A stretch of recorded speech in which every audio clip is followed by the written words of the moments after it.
নমস্কার বন্ধুরা, welcome to SD unique sports. তো 2025-এর প্রথম হোম ম্যাচটা কিন্তু ইস্টবেঙ্গল খেলতে চলেছে ওয়াইবিকে স্টেডিয়ামে মুম্বাই সিটিএফসির সঙ্গে।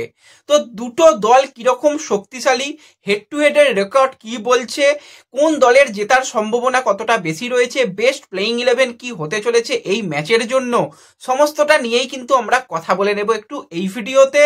তার আগে একটাই রিকোয়েস্ট, চ্যানেলে যারা প্রথমবারের জন্য এসেছো মনে করে চ্যানেলটাকে সাবস্ক্রাইব করে নাও, তাহলে তোমাদের প্রিয় দলের খেলার সমস্ত আপডেট তোমরা এখানে পেয়ে যাবে। তো প্রথমেই যদি আমরা এই ম্যাচটাকে নিয়ে কথা বলি, তো 6ই জানুয়ারি কিন্তু ওয়াইবিকে স্টেডিয়ামে সন্ধ্যা 7:30 থেকে ইস্টবেঙ্গল গুরুত্বপূর্ণ ম্যাচ খেলতে চলেছে। আর যদি টিকিটের কথা বলি, অনলাইনে টিকিট ছেড়ে দেওয়া হয়েছে, অনলাইন থেকে তোমরা টিকিট কেটে নাও। অফলাইনও 2-1 দিনের মধ্যেই কিন্তু টিকিট দেওয়া শুরু হয়ে যাবে, একটুখানি তোমরা অফিসিয়াল নোটিশের দিকে নজর রেখো। এছাড়া তোমরা ফেসবুক পেজে যারা যুক্ত রয়েছো তারা জানো যে ফেসবুক পেজে আমি আপডেট দিয়ে দেবো, কোনো রকম অসুবিধা নেই। আর যারা এখনো ফেসবুক পেজে যুক্ত হওনি, ফেসবুকে গিয়ে সরাসরি এসডি ইউনিক স্পোর্টস সার্চ করো, সেখান থেকে কিন্তু আমাদের চ্যানেলে সরাসরি যুক্ত হয়ে যাও, সেখানে তাহলে সমস্ত লেটেস্ট আপডেট পেয়ে যাবে। তো টিকিট কাটো, টিমকে প্রথম ম্যাচ থেকেই সাপোর্ট করো, কারণ এখনো পর্যন্ত ইস্টবেঙ্গলের কাছে ভালো রকম সুযোগ রয়েছে টপ 6-এ ফিনিশ করা, মানে 6 নম্বর পজিশন নয়, 5-এ বা 4-এও ফিনিশ করতে পারে।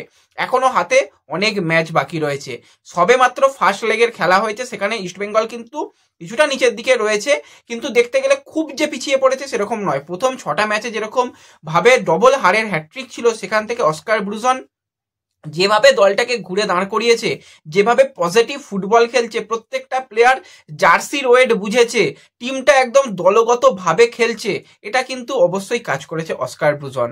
তো সেই জন্যই বলছি একটুখানি গিয়ে সাপোর্ট করো। মোটামুটি একটা ভালো সংখ্যায় যদি 20,000ও সমর্থক মাঠে যায় তাহলে কিন্তু খুব ভালো হবে। যাদের সুযোগ সুবিধা রয়েছে তারা দয়া করে মাঠে যাও।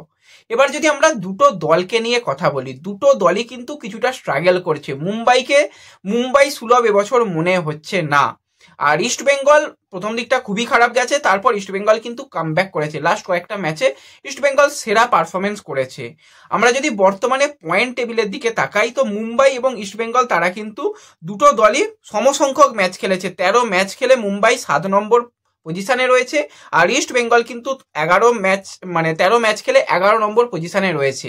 এবার যদি আমরা পয়েন্টের কথা বলি, মুম্বাই 20 পয়েন্ট পেয়েছে, সেখানে মোটামুটি তারা ভালোই ছন্দে রয়েছে। আর ইস্ট বেঙ্গল কিন্তু তারা রয়েছে 14 পয়েন্ট নিয়ে। মুম্বাই লাস্ট ম্যাচ হেরে খেলতে আসছে, east Bengal last match draw করেছে, তার আগে কিন্তু ব্যাক টু ব্যাক ম্যাচ জিতেছে। মুম্বাইও তার আগে ব্যাক টু ব্যাক ম্যাচ জিতছিল, ড্র করছিল, কিন্তু লাস্ট ম্যাচ কিন্তু তাদের জন্য খুব একটা ভালো যায়নি, তারা কিন্তু হেরে গেছে। এবার মুম্বাই আর ইস্টবেঙ্গল যখনই খেলে একটা হাড্ডাহাড্ডি লড়াই হয়। গত বছরও আমরা দেখেছিলাম টিরি আর ক্লেটন সিলভার মধ্যে কিন্তু বারবারই আমরা ফাইট দেখতে পাচ্ছিলাম। মেহতাবের সঙ্গে নাওরেম মহেশ সিং এর কিন্তু একটা আমরা লড়াই দেখতে পাচ্ছিলাম। তো ওভারঅল কিন্তু গত সিজনে আমরা লড়াইটা খুব ভালো দেখেছিলাম। তো যদি আমরা এবারে হেড টু হেডের রেকর্ড নিয়ে কথা বলি, তো এখনো পর্যন্ত আইএসএল এর টোটাল কিন্তু দুটো দল 8 বার মুখোমুখি হয়েছে, সেখানে কিন্তু 5টা ম্যাচ জিতেছে মুম্বাই সিটি এফসি, একটা ম্যাচ মাত্র জিততে পেরেছে ইস্টবেঙ্গল, দুটো ম্যাচ ড্র হয়েছে। আর লাস্ট ইয়ারে যদি কথা বলি, তো ইস্টবেঙ্গল একটা ম্যাচ যেটা মুম্বাইয়ের ঘরের মাঠে ছিল সেটা ড্র করে এসেছিল, কিন্তু নিজেদের ঘরের মাঠে 1-0 গোলে হেরে গিয়েছিল। তো অবশ্যই চাইবে ইস্টবেঙ্গল এই ম্যাচটা জিততে, এবং যেরকম পয়েন্ট টেবিল হয়ে রয়েছে সেখান থেকে ইস্টবেঙ্গল যদি এই ম্যাচটা জিততে পারে, তারা কিন্তু পয়েন্ট টেবিলের একদম অনেকটা উপরের দিকে চলে যাবে, 11 থেকে কিন্তু 9 নম্বর পজিশনে চলে যাওয়ার সুযোগ রয়েছে। তারপর কলকাতা ডার্বি কি হবে সেটা পরের কথা, বড় ম্যাচের আগে এই ম্যাচটা একদম মাস্ট উইন ম্যাচ ইস্টবেঙ্গলের জন্য।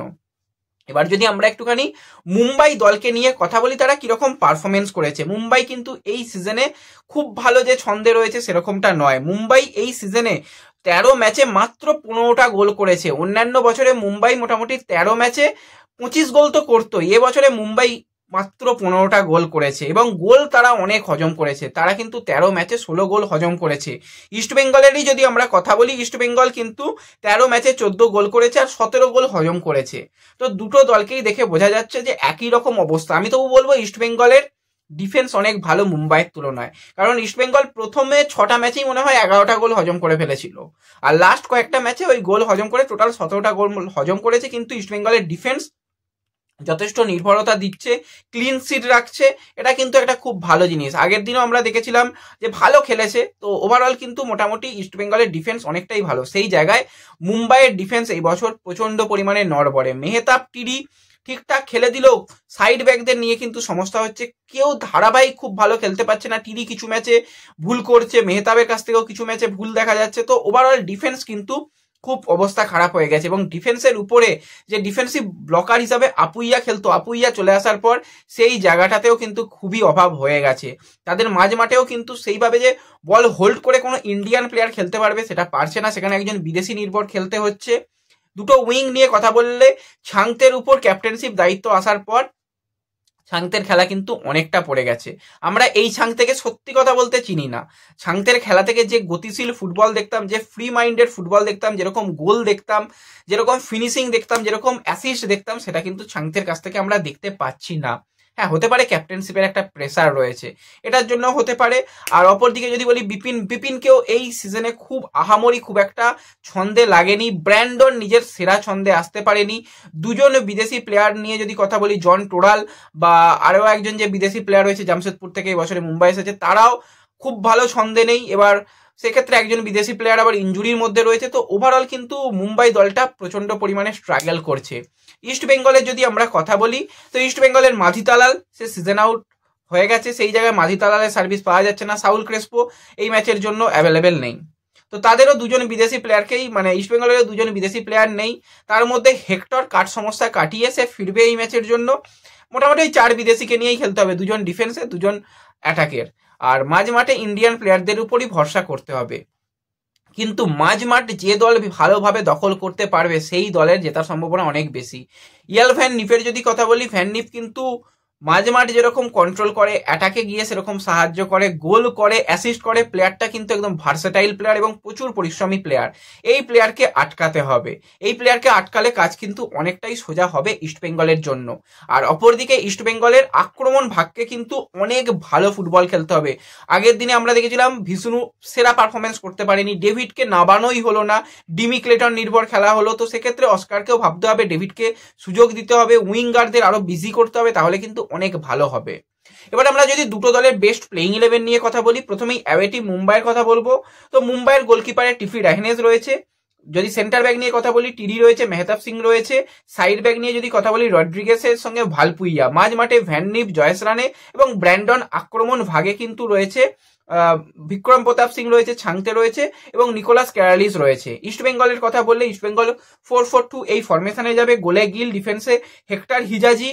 এবার মানে সাইড ব্যাক নিয়ে কথা বললে একদিকে লালচক নুঙ্গা, অপরদিকে রাকিব কতটা কি রয়েছে সুস্থ সেই দিকে নজর দিতে হবে, তা না হলে সেখানে প্রভাত খেলে দেবে। মাঝ মাঠে আনোয়ার আলী, সৌভিক চক্রবর্তীকেই আমি দেখতে চাই। উইংয়ে ভিষ্ণু এবং নন্দকে প্রথম থেকে, আর আপফ্রন্টে ডিমি এবং ক্লেটনকে রেখেই হয়তো শুরু করবে।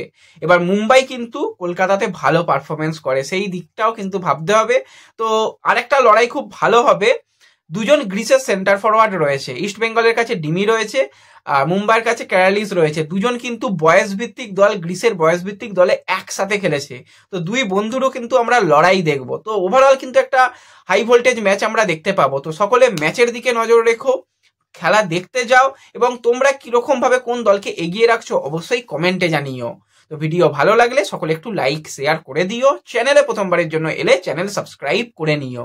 তো দেখা হচ্ছে পরবর্তী ভিডিওতে। ধন্যবাদ।